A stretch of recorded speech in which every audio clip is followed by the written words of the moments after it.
وہ دونوں اسے دیکھتے ہوئے ایک بار پھر ہنس دیں۔ زحا کا جملہ تھا ہی اتنا بے ساختہ۔ ایمان سے زحا، تمہیں تو میں دیکھ لوں گی۔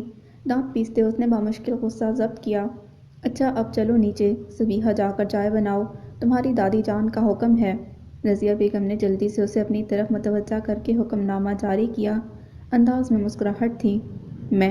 اس کی تو جیسے جان ہی نکل گئی۔ کچن کے کاموں سے تو ویسے ہی بہت کم شغف تھا اسے، اور یوں بھی اس وقت چائے بنانے کا موڈ نہیں تھا، خصوصاً عزت کے لیے تو ہرگز نہیں۔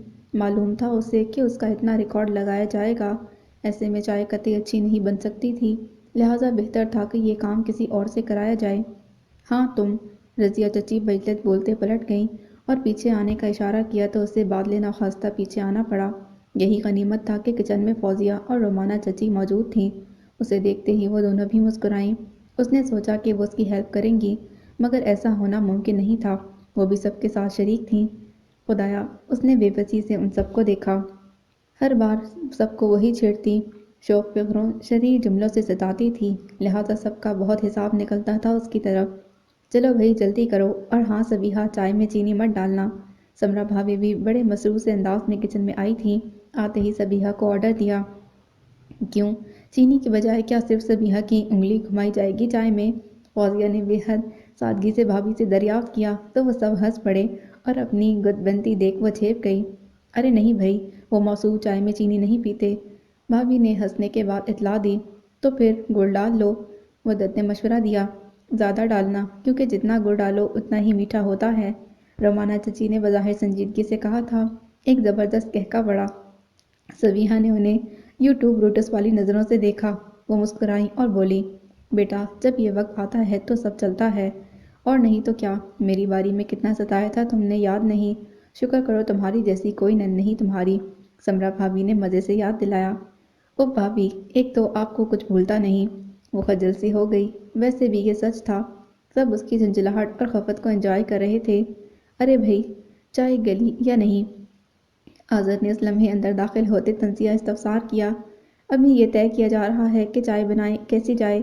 زحا نے اسے اطلاع دے کر گویا انتظار کا راستہ دکھایا۔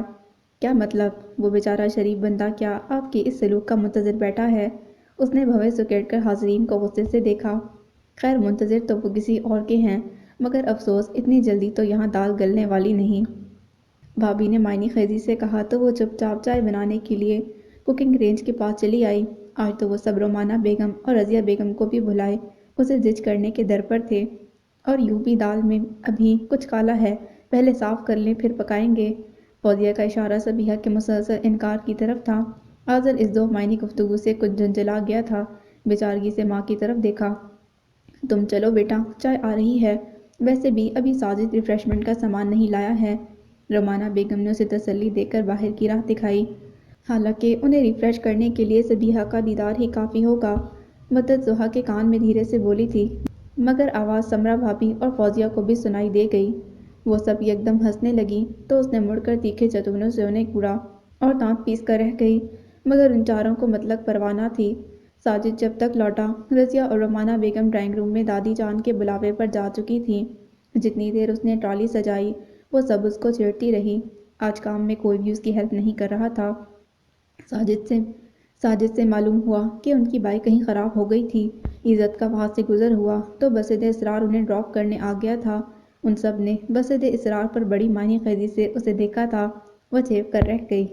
ارے سلیمان صاحب، آپ نے کئی سال بعد اپنی کمپنی سے نوازا ہے، اب دوبارہ یہ کلب چھوڑ کر مت جائیے گا، حسن کاظمی نے بے حد اصرار سے کہا۔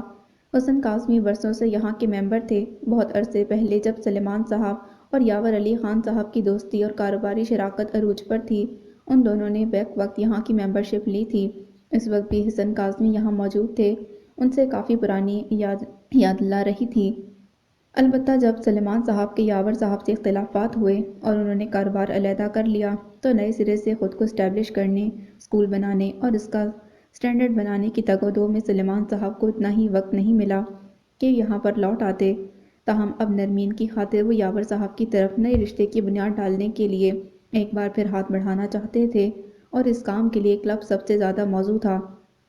آپ کا خلوص سر آنکھوں پر کاظمی صاحب، اب تو میرا بھی دل نہیں چاہے گا کسی کو چھوڑ کر جانے کا۔ وہ مسکرا کر دل نوازی سے بولے۔ بالکل بالکل، آپ جیسے اچھے لوگ بار بار نہیں ملا کرتے۔ اسکاش سے شغل کرتے ہوئے مزمل وگرامی نے ہنس کر بات بڑھائی۔ سلیمان صاحب اس عزت افزائی پر خوش دلی سے ہنسے۔ اس وقت ان کی ٹیبل پر 3-4 صاحبان اور موجود تھے۔ وہ کئی عرصے بعد ملے تھے، کچھ سے نیا تعارف بھی ہوا تھا، تاہم یاور صاحب ہنوز انہیں نظر نہیں آئے تھے۔ چند دن میں انہوں نے باقاعدگی سے کلب جانا اپنی روٹین میں شامل کر لیا تھا۔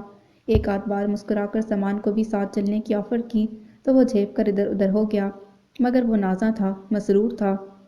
زندگی میں جس سے اور جب جب محبت کی، وہ سب لوگ اس کی نظروں کے سامنے تھے، اور جس نادان لڑکی کو اس نے اپنانا چاہا تھا، اسے حاصل کرنے کی راہ میں بھی بظاہر کوئی رکاوٹ نہ تھی۔ 2-3 ہفتوں تک تو انہوں نے انتظار کیا کہ شاید یاور صاحب خود مل جائیں، مگر جب ایسا نہ ہو سکا تو انہوں نے حسن کاظمی صاحب سے ہی رابطہ کیا۔ اوہ، تو آپ شیخ یاور کو پوچھ رہے ہیں؟ ارے وہ تو آج کل فورن گئے ہوئے ہیں، بہت بڑھا لیا ہے بزنس انہوں نے، اب تو انہیں بہت کم فرصت ملتی ہے ادھر آنے کی، تاہم مہینے میں ایک آدھ بار ضرور آ جاتے ہیں، یا اگر کوئی فنکشن ہو تو ان سے ملاقات ہو جاتی ہے۔ حسن کاظمی صاحب نے ان کے پوچھنے پر تفصیلاً بتایا تو وہ سر ہلا کر رہ گئے۔ ہیلو بھابھی، کیا حال ہے؟ کہاں کی تیاری ہے؟ آج جس وقت گھر میں داخل ہوا، زنیرہ کہیں جانے کے ارادے سے باہر نکلنے کے لیے پر تول رہی تھی۔ ہیلو اینڈ فائن، تم بتاؤ کہاں سے آ رہے ہو؟ خوبصورت اور نازک سے کام کا سوٹ پہنے، شولڈر بیگ کندھے پر لٹکائے وہ اس سے مسکراتے ہوئے سوال کر رہی تھی۔ میں یونیورسٹی سے آ رہا ہوں، نیا سمسٹر شروع ہو گیا ہے۔ وہ کچھ تھکا تھکا سا لاؤنج کے وسط میں رکھے صوفے پر گرنے کے سے انداز میں بیٹھتے ہوئے بولا، آئی سی، چلو پھر شام کو ملیں گے، فی الحال تو مجھے پارلر جانا ہے۔ وہ جانے کے لیے تیار تھی، اطلاعاً بولی، اتنی سرجھت کے بعد پارلر جا کر کیا کریں گی؟ کہیں دوپہر والی کسی شادی کی تقریب اٹینڈ کرنے کا تو پروگرام نہیں؟ احد نے حد درجہ تشویش سے استفسار کیا تو وہ ہنس پڑی، of course not, in fact مجھے بال شارٹ کرانے ہیں، سخت پریشان کر رکھا ہے انہوں نے۔ وہ بیزاری سے گویا ہوئی، جیسے بالوں سے سخت عاجز ہو۔ انہوں نے سے آپ کا مطلب بابر بھائی ہیں یا یہ بیچارے بال؟ اس نے جھٹ سوال کیا۔ دونوں نے ہی، وہ خوش دلی سے ہنس دی۔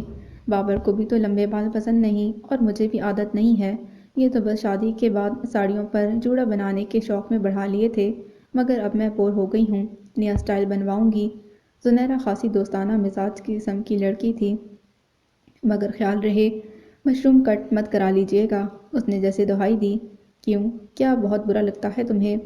جی بہت زیادہ، اتنا کہ میں مشروم کے فلیور والے نوڈلز تک نہیں کھاتا، اس نے برا سا منہ بنا کر کہا تو وہ ہنسنے لگی۔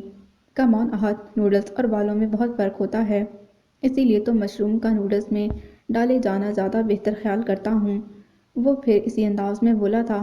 زنیرہ نے اصلاح یعنی بحث کا مطلب تو نہیں سمجھا، بس ہنس دی۔ اچھا پاپا، دیکھوں گی۔ ماما کہاں ہیں؟ وہ اس کی کمپنی میں انجوائے کرتا تھا۔ مسز احسان کی این جی او کے اناگوریشن میں جانے کے لیے کچھ تیاری کر رہی ہیں، غالباً ماسک لگایا ہے انہوں نے اس وقت، تو گویا کھانا مجھے تنہا ہی کھانا پڑے گا۔ اس نے سرد آنکھ کھینچی۔ بس بھائی بس، روم ٹیمپریچر گر کر فریزنگ پوائنٹ تک پہنچا دیا ہے تمہاری ٹھنڈی سانسوں نے، تنہائی اتنی ہی بری لگتی ہے تو لے آؤ نا کوئی لائف پارٹنر۔ وہ اس سے باتوں میں مصروف ہوئی تو آپ ہی چل کر سامنے والے صوفے پر آ بیٹھی اور شوق تبسم سمیت سوال کیا، ارے ابھی میرا نمبر کہاں؟ ابھی تو فرحاد بھائی کی فائل اوپر آئی ہے، مجھے تو ابھی کچھ دیر اور ویٹنگ روم میں بیٹھنا ہے۔ بڑے دردناک لہجے میں اس نے جیسے دکھڑا رویا تھا۔ زنیرہ کھلکھلا دی، تو پھر تلاش کرو نا کوئی اچھی سی بھابھی، بلکہ تلاش کی کیا ضرورت ہے، ثنا بہت اچھی ہے، آنٹی اسے بہت چاہتی ہیں۔ اس نے مشورے سے نوازا۔ مگر چاہنا تو فرحاد بھائی کا ضروری ہے سونی جی، اس نے جیسے کچھ جتایا۔ کیا مطلب؟ وہ کچھ متعجب سی رہ گئی، بات خلاف توقع تھی غالباً۔ ظاہر ہے سالوں سے سن رکھا تھا کہ ثنا کو سمر نے فرحاد کے لیے پسند کر رکھا ہے، جب وہ لاہور میں رہتی تھی، جب سے ہی یہ خبر سن رکھی تھی ان لوگوں نے۔ شروع میں تو وہ حیران بھی ہوئی کہ بڑے بیٹے کے ہوتے ہوئے انہیں فرحاد کی کیا پرواہ ہے، وہ تو بعد میں پتہ چلا کہ ثنا کا جھکاؤ ہی اس طرف تھا۔ مطلب یہ کہ احد رک کر کچھ سوچنے لگا، سمجھ نہیں آیا کہ اسے بتائے یا نہ بتائے، گو کہ فرحاد اپنی ناپسندیدگی کو مخفی رکھنے کا قطعی خواہش مند نہیں تھا، تاہم فی الحال ماما کی ناراضگی کا رخ فرحاد کی طرف پھیرنے لگا۔ اس کا کوئی ارادہ نہ تھا، اسی لیے خاموش رہا۔ بتاؤ نا Ahad, just tell me, after all میں اب تمہاری فیملی ممبر ہوں ڈیئر۔ وہ اس کی جھجک کو صحیح معنی پہنا گئی تھی۔ ارے نہیں زونی بھابھی، ایسی کوئی بات نہیں، وہ ندامت سے مسکرا کر جلدی سے بولا۔ انفیکٹ فرحاد بھائی کی نیچر ایز یو نو ثنا سے بہت مختلف ہے، بس اسی لیے وہ ثنا کے لیے ایگری ہوتے نظر نہیں آتے۔ بہت کچھ نہ کہتے وہ کافی کچھ کہہ گیا تھا۔ زونی نے بھویں اچکا کر سنجیدگی سے بات سمجھنے کا تاثر دیا، مگر وہ فرحاد میں بہت انوالو ہو چکی ہے، اور میرا خیال ہے کہ سب سے زیادہ کامیاب میرڈ لائف ان لوگوں کی ہوتی ہے جو اپنے چاہنے والوں کو اپنا پارٹنر بناتے ہیں۔ آئی تھنک فرحاد کو یہ بات ضرور مد نظر رکھنی چاہیے۔ وہ تو ٹھیک ہے، مگر ہر کوئی آپ کی طرح عقلمند تھوڑی ہوتا ہے۔ احد اس کی بات پر شرارت سے سر کھجاتے ہوئے بولا، ویل ہماری شادی صرف بابر کی پسند سے ہی نہیں ہوئی ہے۔ وہ چڑھانے والے انداز میں ہنسی، گویا ادھر بھی آگ برابر کی لگی ہوئی تھی۔ اس نے بے حد اشتیاق کا مظاہرہ کیا۔ کدھر لگی ہوئی تھی آگ بھائی؟ فرحاد کی آواز پر وہ دونوں گھومے۔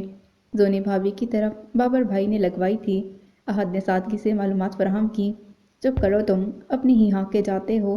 زونی کچھ خفیف سی ہو گئی تھی، جلدی سے اٹھ کھڑی ہوئی۔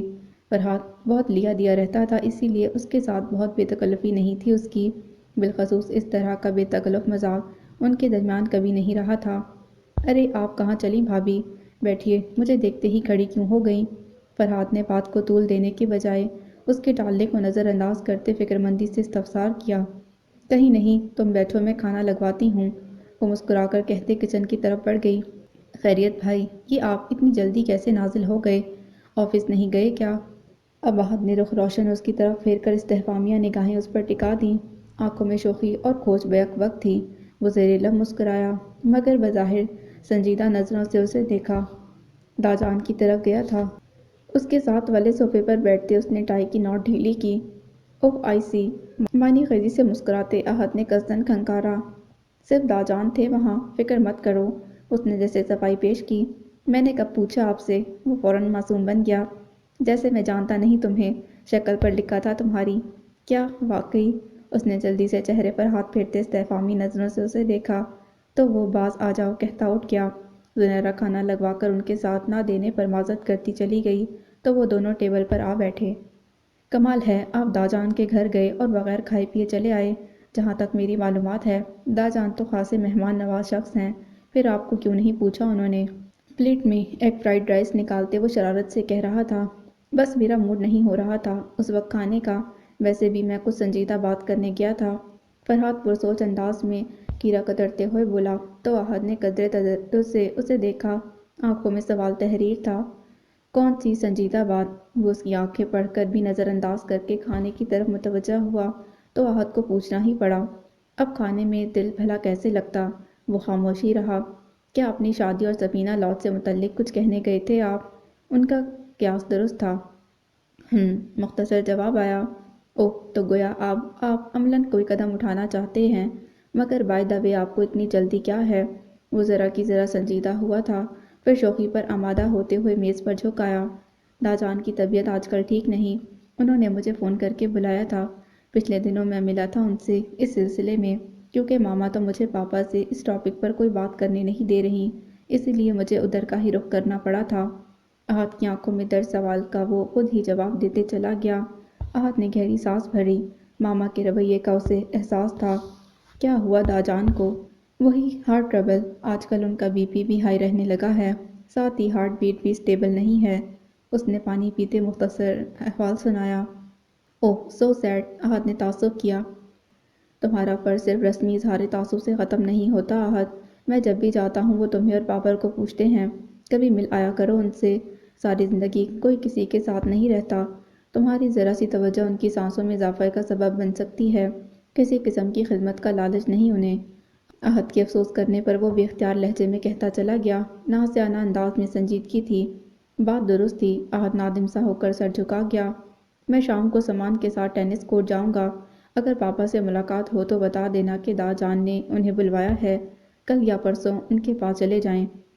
نیپکن سے ہاتھ صاف کرتے اٹھتے اس نے اسے تاکید کی، ذرا دیر پہلے ہی ڈانٹ پڑی تھی، وگرنہ احد اس بات پر اس کا خاصا ریکارڈ لگا سکتا تھا، تاہم اس وقت محض سر کے اشارے سے اس بات کا عندیہ دے کر پانی کا گلاس اٹھا لیا۔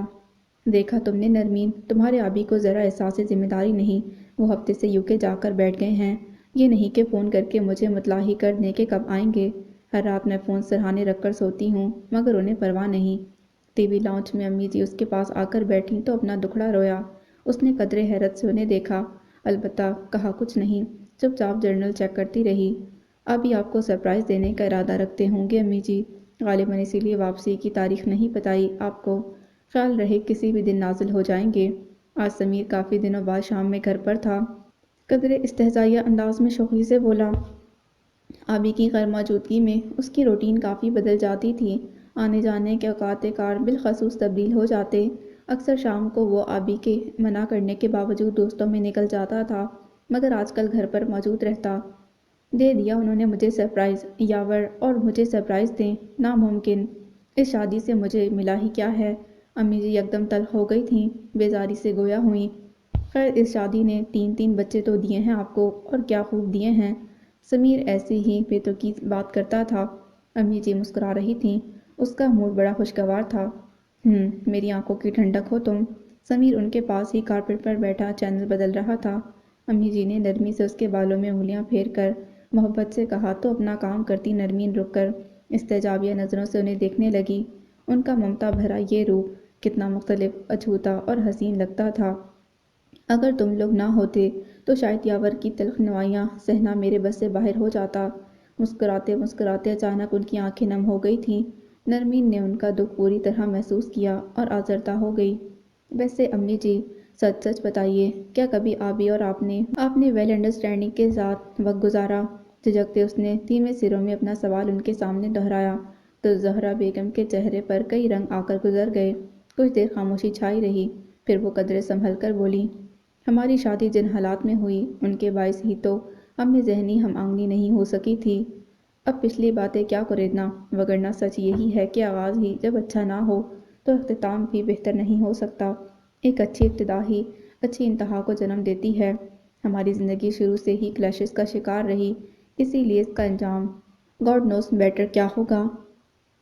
مایوسی سے کہتے ہوئے وہ نرمین کی رہی سہی امیدیں بھی توڑتی چلی گئیں۔ سمیر نظر پھیر کر بظاہر ٹی وی کی جانب متوجہ ہو گیا تھا۔ ماحول میں عجیب سا بوجھل پن در آیا۔ وہ پین کے سرے سے کھیلتے ہوئے سوچ رہی تھی کہ آخر کن حالات میں ان کی شادی ہوئی ہوگی، کون سی منحوس گھڑیاں تھیں وہ کہ جن کی نحوست آج بھی ان سب کی زندگی پر چھائی ہوئی ہے۔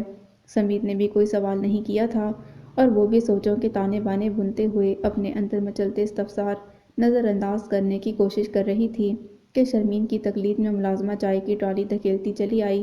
خیریت؟ اتنی خاموشی؟ آنکھوں ہی آنکھوں میں سوال کیا۔ امی جی کو آبی کی یاد ستا رہی ہے۔ سمیر ایک بار پھر شوق ہوا۔ شرمین کے لبوں پر بڑا بے ساختہ تبسم مچل گیا، البتہ نظروں میں تحیر تھا۔ نرمین نے چائے کا مگ تھامتے توجہ جرنل کی طرف مرکوز کر دی۔ سمیر، امی جی کا تادیبی انداز ملازمہ کو دیکھ کر اٹھ کر آیا تھا۔ سمیر زیر لب مسکرانے لگا۔ آبی کا کوئی فون آیا؟ کچھ خبر ملی کہ کہاں ہیں اور کب آئیں گے؟ شرمین نے سنجیدگی سے استفسار کرتے ہوئے ایک بار وہی موضوع چھیڑ دیا جس سے امی جی کی توجہ ہٹانے کے لیے سمیر نے شریر لہجہ اختیار کیا تھا۔ ایک بار پھر ان کا موڈ آف ہو گیا۔ انہیں کیا ضرورت ہے یہ بتانے کی؟ انہیں پرواہ ہی کہاں ہے کہ کوئی پریشان ہو رہا ہوگا، وہ تو ہمیشہ سے ایسے ہی ہیں۔ تلخ لہجہ اب تو ان کی فطرت ثانیہ بن چکا تھا۔ تو عزت صاحب سے پتہ کیا ہوتا، اب تو ان کو ہی آبی کے پروگرامز پلانز پتہ ہوتے ہیں۔ رائٹ ہینڈ جو ٹھہرے، سمیر نے ترشی سے کہا، ان بیچاروں کو بھی کہاں پتہ ہوگا آبی کی پلاننگز اور پروگرامز کا۔ نرمین کو گہری نظروں سے دیکھتے شرمین نے استہزائیہ ہنس کر بولی تو وہ سٹپٹا گئی۔ کیوں، آبی نے کیا ان کو پی اے کے عہدے سے دستبردار کر دیا ہے؟ سمیر نے گھوم کر استفہامیہ انداز میں کہا۔ نرمین نے شرمین کو تنبیہی نظروں سے دیکھا۔ نہیں، بلکہ اب تو عہدہ بڑھایا جانے والا ہے۔ وہ پھر جلتی ہوئی مسکراہٹ سمیت بولی تھی، شرمین کیوں فضول باتیں کیے جاتی ہو؟ جاؤ جا کر رات کے کھانے میں چکن اور چاول تیار کرواؤ، اور ہاں مرچ ہلکی رکھے، بشیرہ سے کہنا، روٹی بھی اس سے بنوانا۔ کوئی ضرورت نہیں تمہیں نقشے بنانے کی۔ اسے روٹیاں بنانا اچھا لگتا تھا، مگر امی جی کو اس کے ہاتھ کی کچی پکی روٹیاں پسند نہیں تھیں۔ عزت کا موضوع لمبا ہوتا دیکھ انہوں نے اس کو وہاں سے ٹالا تو وہ معنی خیزی سے مسکراتے کچن کی طرف چل دی۔ نرمین نے سکون کا سانس لے کر سمیر کو دیکھا جو کہ اب امی جی سے کچھ پیسوں کا مطالبہ کرتے ہوئے کہیں جانے کا موڈ بنا رہا تھا۔ کتنا لکی ہے سمیر، آزاد اور خود مختار، اس کے شانوں پر کسی کے فیصلے کی سلیب اور گلے میں کسی کے اختیار کا طوق نہیں، اور خدا کرے اسے ایسے دکھ کبھی نہ ملے۔ اسے امی جی سے لاڈ کرتے، وہ سوچ رہی تھی۔ اور لاشعوری طور پر اس کا اور اپنا موازنہ کر رہی تھی۔ سن رہے ہیں آپ؟ کچھ کہہ رہی ہوں میں، کوئی مشورہ تو دیجیے بھائی۔ بی بی جان ہمدانی صاحب کے مستقل اخبار پر نظریں جمائے رکھنے پر چڑھتے ہوئے ذرا جھنجھلا کر بولی تھیں۔ ہمدانی صاحب نے اخبار کے پیچھے سے سر نکال کر ان کے تیور ملاحظہ کیے اور پھر اپنے انہماک کو اخبار کے ساتھ تہہ کر کے ایک طرف رکھ دیا۔ جی بیگم، سن لیا ہے میں نے آپ کا فیصلہ، اب مشورہ میں کیا دوں؟ عزت سے پوچھ لیں۔ بھئی ہمیں تو بارات کے ساتھ باراتی بن کر جانا ہے، سو اس کے لیے تیار ہیں، بلکہ اگر آپ کہیں تو ہم اکیلے ہی بارات لے جائیں۔ شوخی سے چشمہ ناک پر جماتے انہوں نے بی بی جان کو سخت برا فروختہ کر دیا تھا۔ کیے جائیں آپ ایسی ہی باتیں، یہاں بیٹے کے رشتے کی بات چل رہی ہے اور آپ کو اپنے سہرے کے پھول یاد آ رہے ہیں۔ میں کہتی ہوں سنجیدہ ہو جائیے ہمدانی صاحب، میں واقعی عزت کی تاریخ پکی کرنے کا سوچ رہی ہوں اور اسی سلسلے میں سفینہ لوٹ جانے کے لیے آپ کا عندیہ لینا چاہتی ہوں۔ وہ ضد سی ہو کر رہ گئیں تو ہمدانی صاحب کو سنجیدہ ہونا ہی پڑا تھا۔ کسی گہری سوچ کا تاثر ان کے چہرے پر اندر آیا تھا اس لمحے۔ سوچ لیجیے بیگم، بچی ابھی پڑھ رہی ہے، اس کے والدین اور خود وہ کیا اتنی جلدی ہتھیلی پر سرسوں جمانے کے لیے تیار ہو جائے گی؟ ان کا نقطہ نظر بھی ٹھیک تھا۔ بیگم ہمدانی ذرا کی ذرا رکیں۔ ہاں وہ تو ٹھیک ہے، مگر ہمیں کون سی نوکری کرانی ہے؟ ماشاءاللہ عزت برسر روزگار ہے، اپنا بزنس ہے اس کا، کوئی کمی تو نہیں ہوگی۔ انہوں نے اپنی جانب سے معقول جواز پیش کر کے ان کے خدشے کو جھٹلایا۔ براہ مہربانی بیگم، تعلیم کو روزگار کے ساتھ نتھی مت کیا کریں۔ علم تو زیور ہے، انسان کی شخصیت کو سنوارتا ہے، اس میں آمدنی اور کمائی کا تذکرہ کہاں سے آ گیا؟ وہ سنجیدگی سے گویا ہوئے۔ اچھا بھائی ٹھیک ہے، آپ کی بکراتیت سر آنکھوں پر، مگر اب مجھ سے یہ خالی گھر نہیں دیکھا جاتا۔ میں عزت کی شادی کرنے کا فیصلہ کر چکی ہوں۔ انہوں نے جیسے پسپائی اختیار کی مگر فیصلہ سنا دیا، اور اگر صبیحہ کے گھر والے اس افراتفری پر راضی نہ ہوئے تو قدرے مسکرا کر استفسار ہوا، لو بھلا اس میں افراتفری کہاں سے آ گئی؟ بس میں تو چاہتی ہوں کہ کوئی رسم کر کے اسے اپنے عزت کے نام سے باندھ لوں، کتنے اچھے لگیں گے وہ دونوں ایک ساتھ۔ چشم تصور میں وہ جانے کیا کیا دیکھ رہی تھیں۔ ہمدانی صاحب ان کے جوش پر مسکرانے لگے، کیسے ارمان تھے ان کے دل میں۔ ایمان سے بیگم، آپ کو دیکھ کر تو یہ لگتا ہے جیسے آپ بہو نہیں کوئی خزانہ لا رہی ہیں اپنے گھر۔ ہاں تو وہ کسی خزانے سے کم تو نہیں۔ آپ نے محسوس کیا جب سے عزت اس سے ملا ہے کتنا خوش رہنے لگا ہے۔ میں ماں ہوں اس کی، آنکھیں پڑھ سکتی ہوں جن میں مسرت کے ان گنت دیے جلنے لگے ہیں، ورنہ آپ کی علالت کے بعد سے تو وہ بالکل بجھ کر رہ گیا تھا، اب کچھ دنوں سے کیسا کھلا کھلا رہنے لگا ہے۔ یقیناً اسے میری پسند اچھی لگی ہے، وہ قدرے تفاخر سے محبت بھرے لہجے میں کہہ رہی تھیں۔ بجائے ارشاد فرمایا، دراصل آپ کی چوائس ہمیشہ سے اچھی رہی ہے، واقعی پسند کیے جانے کے لائق ہے۔ ویسے ہم بھی تو آپ کی ہی چوائس تھے نا، آپ کی والدہ بتاتی ہیں کل 7 امیدواروں میں سے چنا تھا آپ نے ہمیں۔ زندگی کے اس بھیانک مذاق یعنی معذوری کے باوجود ہمدانی صاحب کی بدلہ سنجی اپنے عروج پر رہتی تھی۔ بیگم ہمدانی ان کے شوخ لہجے پر قدرے خجل ہو گئیں، مگر پھر بھی بولیں، اندھوں میں کانا راجا تھے آپ، اسی لیے۔ تھے تو راجا نا، یوں بھی آپ کے لیے اندھوں کی قطار لگی تھی تو ٹھیک ہی لگی تھی۔ ہماری والدہ کی نظر بھی خاصی کمزور تھی ان دنوں، وہ انہیں چھیڑنے کا کوئی موقع ہاتھ سے جانے نہ دیتے تھے۔ اس وقت بھی وہ انہیں تیکھی نظروں سے دیکھ کر رہ گئیں۔ مرحوم ساس کو کیا کہتی، اٹھ کر باہر چلی آئیں۔ عزت بیٹے، تم اگر فارغ ہو تو ذرا میرے پاس آؤ۔ وہ اس وقت جانے کون کون سے کاغذات پھیلائے بیٹھا تھا، مگر بی بی جان پر اجلت سوار تھی، وہ جلد از جلد اس معاملے کو پائے تکمیل تک پہنچانا چاہتی تھیں، اسی لیے اس کے سامنے پھیلے دفتر کو نظر انداز کرتے اسے بلایا۔ جی بی بی جان، ابھی ذرا مصروف ہوں، کچھ دیر بعد آتا ہوں۔ سر اٹھا کر اس نے تھکے تھکے انداز میں کہا۔ یاور صاحب کے فورن ٹور نے اس کی ذمہ داریاں کئی گنا بڑھا دی تھیں، آج کل سوچنے سمجھنے کا بھی وقت نہیں مل رہا تھا۔ مجھے عشاء کی نماز پڑھنی ہے، تمہارے بابا تو صبح کا اخبار رات تک چاٹتے رہتے ہیں، ان سے تو بات کرنا فضول ہے۔ تم آ جاؤ، مجھے کچھ ضروری امور پر تمہاری رائے چاہیے، یہ کام بعد میں کر لینا۔ دو ٹوک لفظوں میں اسے گویا حکم سنا دیا گیا تھا تو وہ کچھ الجھن آمیز نظروں سے دیکھتا اٹھ کھڑا ہوا۔ کیا بات ہے بی بی جان، آپ کہیے، میں سن رہا ہوں، یہیں بیٹھ جائیے۔ ان کے شانوں پر دباؤ ڈالتے اس نے انہیں اپنے قریب ہی بٹھا لیا۔ وہ بڑی خوش اور سنجیدہ لگ رہی تھیں۔ میں تمہاری تاریخ طے کرنے جا رہی ہوں، اگلے ماہ کی 15 تک، کہو تو تم کیا کہتے ہو؟ خاصا اچانک اور غیر متوقع حملہ تھا۔ وہ خوشگواری محسوس کرنے کے باوجود چند ثانیے چپ رہا، البتہ زیر لب مسکراہٹ کھیل رہی تھی۔ کچھ لوگوں کا تذکرہ ہی دل کا کنول کھلا دیتا ہے، جیسا آپ بہتر سمجھیں، اس نے سعادت مندی سے متبسم لہجے میں کہا۔ تو بی بی جان خوشی سے پھولے نہ سمائیں، بڑھ کر اس کی پیشانی چوم لی۔ کہاں تو وہ راضی نہیں ہوتا تھا، 10 مسئلوں کی آڑ میں چھپتا بہانے بناتا تھا، اور کہاں ایک جملے میں انہیں سرخرو کر دیا تھا اس نے۔ تو پھر جاؤں سفینہ لاج؟ انہوں نے مشفق انداز میں اسے چھیڑا تو وہ ہنس پڑا، بصد شوق۔ مگر بی بی جان، دیکھ لیجئے، غور کر لیجئے، ابھی فریق ثانی کی تعلیم مکمل نہیں ہوئی ہے۔ ہو سکتا ہے وہاں سے کچھ ریزسٹنس ہو، کم از کم گریجویشن تو کر ہی لینا چاہیے۔ وہ خود دل سے راضی تھا، مگر اندازہ تھا کہ سبیحہ اتنی جلدی شادی کرنے پر شاید رضامند نہ ہو سکے۔ خود اسے بھی تعلیم کی اہمیت کا احساس تھا۔ بی بی جان ہمدانی صاحب کے بعد اس کی جانب سے بھی اسی نکتے کی طرف متوجہ ہوئی تھیں۔ کیا تم ایک نان گریجویٹ لڑکی سے نباہ نہیں کر سکو گے؟